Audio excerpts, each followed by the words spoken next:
اس مہینے میں خاص طور پر پہلا عشرہ جو ہے وہ زیادہ امپورٹنٹ ہے.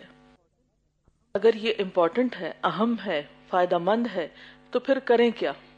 ایک تو جو کچھ آپ روٹین میں کر رہے ہیں کرتے رہیں، اچھے کام جن کو بھی آپ اچھا کام سمجھ کے کرتے ہیں. اور دوسرے کچھ خاص چیزیں بھی جن کا ان دنوں میں اہتمام کرنا ہے، جن میں نمبر 1 اللہ تعالیٰ کا ذکر ہے. ذکر تو ویسے بھی ہم دن رات کرتے ہیں، لیکن ہمارا طریقہ کیا ہوتا ہے؟ جو دل میں آتا ہے ہم کرنے لگتے ہیں. کبھی سبحان اللہ و بحمدی کا خیال آ جاتا ہے تو وہ پڑھ لیتے ہیں، کبھی زبان سے استغفر اللہ نکلنے لگ جاتا ہے، کبھی لا الہ الا اللہ پڑھنے لگ جاتے ہیں.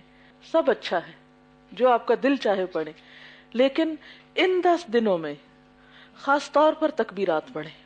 تکبیرات کیا ہیں؟ تکبیر سے ہے یہ لفظ اللہ اکبر کہنا، یعنی اللہ کی بڑائی بیان کرنا.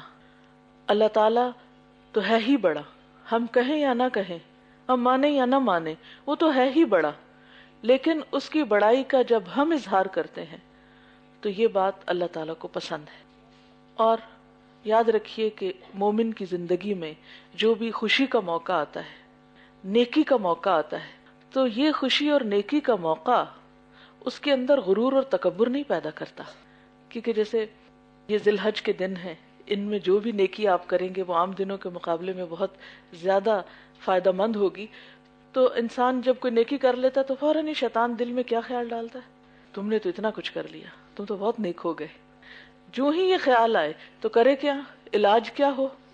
اللہ اکبر، اللہ سب سے بڑا ہے، وہ سب سے عظیم ہے، میری کوئی بڑائی نہیں.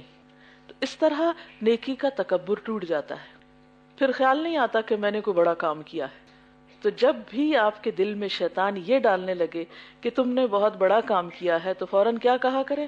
اللہ اکبر، اللہ بڑا ہے، میرے لیے نہیں بڑائی، بڑائی تو ساری کی ساری اللہ کے لیے ہے.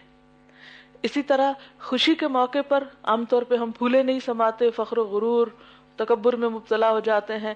بعض اوقات لباس کے ذریعے، بعض اوقات اپنے پاس جو نعمتیں ہیں ان کے ذریعے ہم دوسروں پر فخر جتانے لگتے ہیں، ان کو نیچا دکھانے لگتے ہیں. یہ چیزیں بھی ناپسند ہیں، یہ چیزیں بھی ناپسندیدہ ہیں، مومن کے اخلاق سے میل نہیں کھاتی. ایسے موقع پر بھی آپ نے دیکھا جب بھی عید کا دن ہوتا ہے تو ہمیں کیا سکھایا جاتا ہے؟ تکبیریں پڑھی جائیں. تو یہاں بھی ہمیں ان دنوں میں نیکی کے جو بھی مواقع ملے ان کی قدردانی کے طور پر کثرت سے تکبیریں پڑھتے جائیں. تکبیریں 3 طرح کی مسنون ہیں جو ہمیں روایات